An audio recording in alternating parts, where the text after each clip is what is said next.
My sister forced me to finance her luxury trip, but when she secretly tried to cancel my ticket, I gave her the surprise of her life. My sister has always been the spoiled child of the family. No matter how hard I tried, how many achievements I reached, or how many times I proved my worth, everything ended up being overshadowed by her. For as long as I can remember, my parents treated her like some kind of untouchable princess, as if everything in the world should revolve around her desires, her cravings, and her whims. If she wanted something, she got it. If she did something wrong, no one punished her. If she needed money, someone always ended up paying. And if anyone dared to contradict her, the drama she staged was enough to make anyone give up. I grew up in her shadow, learning to be quiet, to give in, to not expect too much, because at the end of the day, everything ended up revolving around her. I could tell countless stories of how her selfish attitude ended up affecting me. Like that time she planned an extravagant vacation with her friends, a group of people just as superficial and arrogant as she was, who seemed to live in a bubble where money fell from the sky and life was an endless parade of pleasures without consequences. As expected, the idea of the trip soon became her obsession. She talked about it all the time, researched hotels, planned activities, made advance reservations, and shared with everyone how incredible it was going to be. However, there was a small problem. Although my parents had always spoiled her, even they had a limit to what they were willing to pay, and this time she had aimed too high. It wasn't long before her pleas and manipulations began to be directed at me. First, it was with subtle comments, small insinuations disguised as forced kindness, like when she mentioned to me with feigned enthusiasm that it would be so amazing if I could go with her. After all, we're siblings, and we shouldn't miss the opportunity to share something so special. Then came the justifications about how unfair it would be for her friends to travel as couples while she was alone, as if that were a tragedy. And when she saw that I wasn't taking the bait, the subtleties disappeared, and emotional blackmail, complaints, and of course family pressure came into play. My parents, always inclined to favor her, began to look at me with disapproval every time I hinted that I didn't want to be part of the trip, reminding me that family should always support each other, and that it wasn't fair to leave my sister out just because of money. The irony, of course, was that it wasn't her who was in danger of being left out, but me. It wasn't that she was inviting me to travel with her. It was that she needed someone to finance a significant part of her luxuries. After weeks of indirect arguments and glances laden with expectation, I ended up giving in. A part of me was convinced that after all, it could be a good experience. Maybe I could really enjoy the trip, get away from the routine a bit, and even if by accident, find some moment where my presence wasn't treated as an inconvenience. So I paid. I paid an obscene amount of money, enough to cover not only my ticket but also a considerable part of the group's expenses. My sister immediately recovered her good humor, became effusive, grateful, as if she were suddenly the best sister in the world. She assured me that we would have fun, and that she was happy that I could accompany her. But, as always, her kindness had an expiration date. It was a few days before the trip when I discovered her true intention. By chance, while checking my emails, I found a suspicious notification from the travel agency. The message indicated that a request had been made to cancel my ticket. At first, I thought it must be a mistake, but after making a few calls and verifying the details, it became clear what had happened. My sister had secretly tried to remove me from the trip. Not only was she making sure I paid, but she also wanted to make sure I didn't set foot on that plane. She didn't want to share her precious experience with me. She just wanted my money. She had tried to hide it, but her arrogance betrayed her. She thought I wouldn't notice, that I would accept the excuse that something went wrong with the reservation, that I would simply resign myself and stay home while she and her friends enjoyed the trip with my money. But no, not this time. Not after having spent years enduring her selfishness, her manipulations, her tricks. Instead of confronting her immediately, I decided to remain silent. I let her think that her plan had worked, that she had fooled me again. And meanwhile, I began to plan my revenge. It wouldn't be a simple confrontation. It wouldn't be a cry of indignation that she could minimize or a complaint that she could manipulate. No, this time it would be different. This time I was going to hit her back in a way she would never forget. Update 1. The day of the trip arrived sooner than I expected. In the previous days, I had remained completely silent, without making the slightest comment that could alert my sister that something was wrong. She, on the other hand, acted as if everything was in order, as if nothing had happened, as if she hadn't tried to betray me in secret. She was radiant, excited, spending every free minute boasting on social media about how incredible her trip would be, making sure everyone knew she was about to embark on the best experience of her life. Each of her posts was a reminder of her arrogance, of her confidence that her plan had worked without a hitch. It never occurred to her that I might have discovered her attempt at cancellation. It never crossed her mind that I had the ability to fight back. My first step was to make sure my ticket was still active. As soon as I discovered her attempt to eliminate me from the equation, I took steps to reverse it before the cancellation was fully processed. I called the airline, argued that there was a mistake, that someone had made the request without my consent, and with a little insistence I managed to get my reservation restored. I did all this without my sister knowing, leaving her convinced that her move had worked perfectly. Then I made sure of my passport, my luggage, and any other logistical details. I wasn't going to give her the slightest chance to get away with it. We jumped to the day of the trip. From early on, my sister was in show mode, acting like the main star of her own reality show. At home, she paced back and forth with an air of superiority, making sure everyone noticed how stressful it was to organize such a big trip. She complained about how complicated it was to coordinate her group, the last-minute inconveniences with the reservations, the chaos of packing so many things. It was all a farce, a way to reinforce her narrative that she was the victim of an unfair world, and that everyone should admire her sacrifice for keeping the trip going. She said goodbye to my parents with exaggerated drama, with prolonged hugs and promises to call as soon as she landed. And when it came time to leave for the airport, her enthusiasm was palpable. There was no trace of guilt, not a single hint of remorse. For her, everything was going exactly as planned. But then came the surprise. The expression on her face when she saw me waiting for her in the departure lounge was a work of art. It was like watching a movie in slow motion. Absolute confidence transforming into doubt, doubt turning into confusion, confusion mutating into panic. Her friends, oblivious to what was happening, simply greeted me indifferently, unaware of the storm brewing inside her. My sister, however, was paralyzed, her brain struggling to process what she was seeing. It wasn't possible. I shouldn't be there. I didn't have a ticket. I didn't exist in her equation. But there I was with my suitcase by my side, my boarding pass in hand, and a serene smile that inwardly hid absolute satisfaction. For an instant she tried to pretend nothing was wrong. She approached with that forced attitude she used when trying to avoid a scandal in public, and in a lower voice than usual, muttered something that sounded more like a command than a question.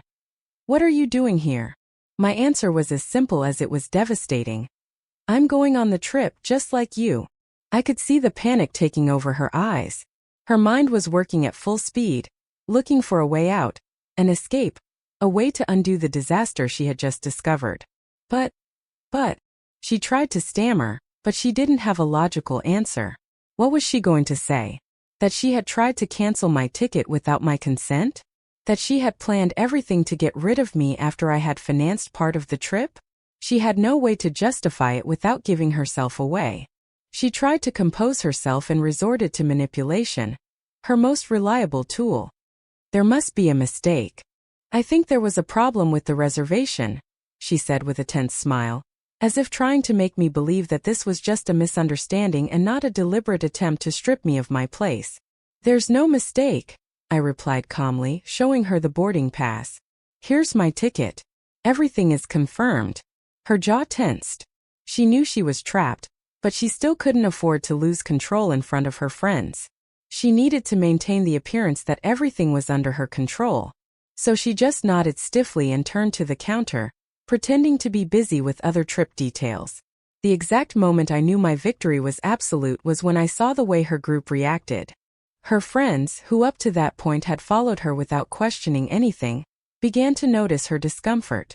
"Wasn't your brother not coming?" one of her friends asked in a tone that denoted more curiosity than concern. "Yeah, that's what you said," added another, raising an eyebrow. There was the crack in her facade. I didn't have to say anything else. Her own lie was beginning to crumble before her eyes. From that moment on, the trip was no longer what she expected. Her first great victory turned into a humiliating defeat before even boarding the plane. And best of all, this was just the beginning. She still had no idea what was really to come. Update 2. We landed without incident, and although everything seemed to be in order on the outside, the tension between my sister and me was evident. She wouldn't speak to me unless absolutely necessary, and when she did, her tone was charged with contained hostility, as if she were about to explode at any moment. But she couldn't, not yet. We were surrounded by her friends, and she knew that the image she projected was the most important thing. She couldn't afford to lose control. So she pretended that everything was fine, even though her gestures betrayed her. Every time she saw me interact with someone from the group, her jaw tensed. Every time I smiled or made a comment that caused laughter among the others, her fingers clenched on the handle of her purse.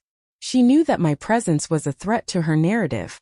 She knew that her plan had not only failed, but that now she had to deal with the possibility that the whole trip would get out of her control. The hotel was a luxury complex located in an exclusive area. From the first moment, it was clear that my sister had chosen that place not for comfort but for status. It was the kind of place that served not only to relax but to show off. The reception, decorated with polished marble and imposing chandeliers, gave the impression that every corner was designed to be photographed and posted on social media. And, as expected, the first thing my sister did upon arrival was take out her phone and start recording stories for her followers. But then the first snag occurred. When she tried to check in, the receptionist frowned and explained to her in an impeccably polite voice that there had been a problem with her reservation. Her room, which was supposed to be one of the most spacious and with a sea view, had been reassigned due to a system error, and she had been assigned a smaller one without the luxury she expected. Irritation immediately showed on her face. She turned to me with a burning gaze, as if suspecting that I had something to do with it, but she couldn't prove it. I, for my part, feigned absolute ignorance. "What bad luck," I commented with apparent indifference as I approached the counter to do my own check-in. My reservation, of course, had no problems. I had modified it in advance, making sure that my room was in perfect condition. Not only did I have a better view than my sister's, but thanks to a small adjustment in the reservation management, I ended up in a larger suite. I knew my sister would notice. I knew she would burn with rage when she realized that instead of her having the best experience, I was a step above. But she couldn't do anything without making a scene, and she couldn't risk that in front of her friends. So, with an expression that oscillated between fury and resignation, she accepted her new room and walked away without saying another word. The second blow came shortly after, when she tried to pay for dinner at an exclusive restaurant. She had chosen the place with the intention of impressing her group, assuring them that she would cover the bill for everyone. But the moment she handed over her card, the waiter returned with a neutral expression and informed her with extreme courtesy that the transaction had been declined. My sister, bewildered, tried again. Nothing. She tried a second card. Nothing. Frustration began to show on her face as she muttered that it must be a mistake. She took out her phone with a frown, and after checking her banking app, her expression twisted in panic. Her accounts were temporarily frozen. What she didn't know was that I had anticipated this. I had reported suspicious activity on her card before traveling, using access I had to her banking information due to a carelessness of hers from years ago. It wasn't anything permanent, just a small security measure that would cause her bank to temporarily limit her funds until she could clarify it. But being in another country, that process would take longer than she could afford. So, with no other option, she had to watch as another of her friends paid the bill, murmuring vague excuses about what had happened. Her humiliation was evident, but she couldn't show it openly, not in front of everyone. That night, as everyone returned to the hotel, the tension in her posture was unmistakable. She knew something was wrong. She knew someone was sabotaging her, but she still couldn't prove anything. Not yet. And I, enjoying every moment, made sure of it. The dynamic had changed. It was no longer the artificial harmony in which my sister thrived, where everyone followed her without questioning her implicit authority. Her friends, although they didn't say it openly, had begun to notice the inconsistencies in her behavior, the small flashes of frustration that leaked between her forced smiles and her charismatic leader attitude. Every inconvenience she faced made her more irritable, more clumsy in her responses, less able to maintain the image of absolute control that she had always projected.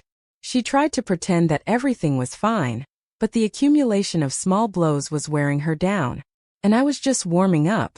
Update 3. After days of silent sabotage, the perfect opportunity came to take the next step. That night, the group planned to go out to one of the most exclusive clubs in the area, a place my sister had been mentioning since before the trip as the jewel of the experience. It wasn't just an outing. It was a validation of her status, proof that she belonged to a world of luxury and exclusivity. For her, this was her moment to shine, to reaffirm her position in the group. What she didn't know was that that same night would be the stage for her downfall. From early on, my sister had made sure that everything was planned to perfection. She had reserved a private table. She had insisted that everyone dress according to the dress code. And of course, she had been the most enthusiastic about documenting every detail on social media. But, as with every step of this trip, I had already intervened before she could make sure everything went according to her plan. When we arrived at the club, the entrance went smoothly. We passed the first security check. The atmosphere vibrated with dim lights and immersive music, and the group was ready for a night of revelry. My sister, in her element, walked confidently as if the whole place belonged to her. However, when she tried to take us to the table she had reserved, the hostess stopped her with a professional smile and informed her that her reservation had been cancelled. It was at that moment that her composure began to crack. She tried to argue that it must be a mistake, that she herself had made the reservation days before, and that there was no reason for it to have been cancelled. But the employee, without losing her patience, simply pointed out in the system that the cancellation had been made from her own account. My sister was silent for a moment, trying to process it. I of course knew exactly how it had happened. I had gained access to her email through an old password that she had reused in several accounts, and without leaving any obvious trace, I made sure to cancel her reservation the night before. There must be a mistake, she insisted, but her voice no longer had the same certainty. Some of her friends looked at her curiously, others impatiently. They didn't want to deal with the drama. They just wanted to go in and enjoy the night. Finally, the hostess, with a kindness that only made my sister's humiliation greater, explained that we could still stay, but without the private table, which meant mingling with the crowd, losing the privilege of exclusive service, being on the same level as the rest of the attendees. Of course, the group accepted without hesitation. They weren't going to ruin their night just because my sister had lost a table. But for her, this was much more than a simple inconvenience. It was a defeat. And then came the final blow. Taking advantage of the awkwardness of the situation, I casually dropped a comment that in another context might have gone unnoticed, but at that moment it was a bomb. "That's funny," I said with a slight smile. "This reminds me of that time when you said you were in Paris, but you were actually at home the whole time." The silence that followed was absolute. A couple of her friends turned to look at her. Confusion reflected on their faces. "What?" asked one of them. My sister paled. She knew exactly what I was referring to. A year ago, she had faked a trip to Europe, posting edited photos taken from the internet to make everyone believe she was touring Paris when in reality she had never left home. No one in the group knew until that moment. She tried to laugh, pretend it was a joke, but the damage was already done. One of her friends took out his phone and, in seconds, was already checking dates, comparing images. "Wait, but is this true?" another girl asked with a frown. My sister, trapped, tried to change the subject, but the seed of doubt had already been planted. What had once been blind confidence in her was now tinged with skepticism. And that, more than any logistical sabotage, was the real blow. From that moment on, her position in the group was no longer the same. Her friends began to see her with different eyes, to question things they had previously taken for granted. And best of all, this was just one more piece of the puzzle. There were still more pieces to fall. Update 4. My sister's deterioration was evident. She no longer had the same control over the group. She was no longer the central figure around whom everyone orbited. Her attitude had changed. Before, she was haughty and condescending, always making sure everyone knew that she was the one in charge. But now she was constantly on the defensive. Her answers were shorter, her laughter sounded forced, and above all, she had lost the ability to manipulate at will. Her friends no longer saw her with the same blind admiration as before, and although none of them had confronted her directly, the conversations between them were different. There were awkward silences when she spoke, glances exchanged when she tried to justify her mistakes, barely audible murmurs when she walked away, small details that separately meant nothing, but together formed the clear image of a leader falling from grace. The worst thing for her was that she couldn't take it out on me, not openly at least.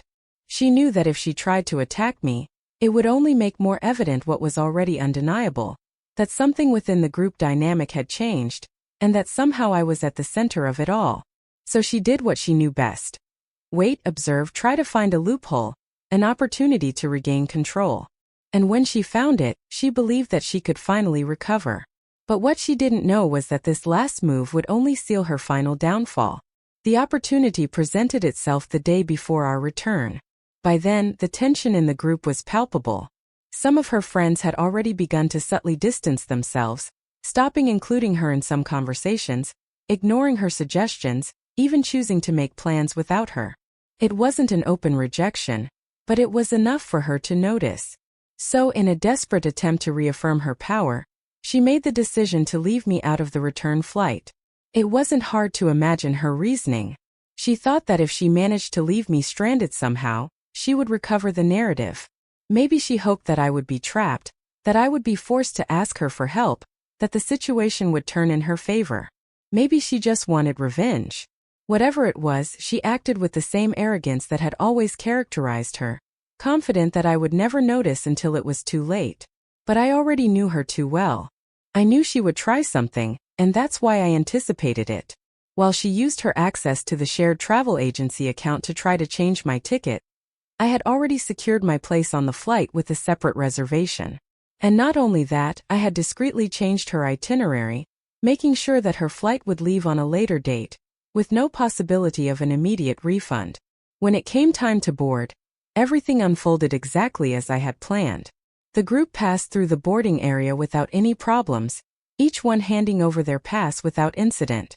But when it was my sister's turn, the airline informed her that her ticket did not match the flight. Her name was not on the list. She tried to argue, demanded that they check again, but the answer was the same. Her reservation had been modified, and her flight would not depart until 2 days later. The panic on her face was indescribable. She turned her head sharply, looking for me in the crowd, trying to find some indication that I had something to do with it. And when she saw me with my pass in hand, calmly passing through security, she understood. She tried to run towards me, but the airport staff stopped her. She tried to yell something at me, but her voice was lost in the bustle of the terminal. And I, with the satisfaction of knowing that she had finally fallen into her own trap, simply continued walking towards the boarding gate, leaving behind the sound of her impotent fury. Final update. The flight back was completely peaceful. I settled into my seat, enjoying the peace that only a perfectly executed revenge can provide. As the plane took off, I imagined my sister in the terminal, completely alone, trapped in a foreign country with no immediate possibility of returning. I wondered what she was feeling at that precise moment. The frustration of not being able to do anything, the helplessness of having fallen into her own trap, the rage of realizing that for the first time, someone had outdone her at her own game. Landing at home felt like crossing the finish line of a race that had lasted too long. When I got home, my parents were excited to hear about the trip. I didn't mention much, at least not at first. I just talked about the places we visited, the hotels, how much fun we had. I let them ask about my sister, as I knew they would. And when they did, I shrugged with feigned indifference and said that she hadn't come back with me. Their expressions changed immediately. "What do you mean she didn't?" my mother asked with a frown. I explained to them with the calmness of someone who has absolutely nothing to hide that for some reason her flight had been changed, and that she would now have to stay a few more days. I added that she had seemed quite upset at the airport, although I didn't quite understand why. I left it hanging in the air, without giving further details, allowing their own doubts and worries to do the rest. My sister couldn't communicate immediately because, of course, in the midst of all her drama, she hadn't thought to activate her international data plan. And when she finally managed to contact us, she was on the verge of hysteria. She called my parents first, and although I couldn't hear her side of the conversation, their reaction said it all. My mother was trying to calm her down while my father, for the first time in a long time, seemed more annoyed than worried. When they finally passed me the phone, Her voice was a whirlwind of fury and despair. "You did this," was the first thing she spat out, without even bothering to hide her rage. "What are you talking about?" I replied with absolute calmness, as if I really had no idea what she was talking about. "Don't play dumb," she almost shouted. "I know it was you. You changed my flight. I'm stranded here, and I don't have enough money to pay for another ticket. I can't leave the hotel because the card is still blocked. I have to wait until the bank fixes it, and that could take days." Every word she said was like music to my ears. Not only was she trapped, but she also didn't have the resources to solve it immediately. My plan had worked even better than I expected. "Wow, that sounds terrible," I murmured. "Double-check your reservations." There was a moment of absolute silence. I could imagine her gritting her teeth, feeling the rage boiling inside her, with no way to escape. She wanted to accuse me directly, but she couldn't prove anything. And best of all, even if she did, who would believe her? From the outside, everything had been a series of misfortunes completely unrelated to me. For the rest of the world, it had just been a series of unfortunate mistakes. Finally, she let out a furious snort and hung up. But it didn't end there. When she finally managed to return, her attitude was completely different. She didn't arrive with her usual arrogance. She didn't enter with the same confidence with which she always presented herself, expecting everyone to revolve around her. She was tired, exhausted, and above all, defeated. She didn't say anything as soon as she entered the house, but my parents did. "We want to talk to you," my father said to her in a serious tone of voice that he rarely used with her. My sister barely had time to put down her bags before being sat down in the living room under the inquisitive gaze of our parents. They had been gathering information. They had heard versions of the story from other members of the group. And although my sister tried to justify her actions, her explanations sounded weaker and weaker. My parents were fed up. They realized that they had spent their whole lives protecting her, covering for her, making things easy for her, and that she had only used it as a tool to get her way.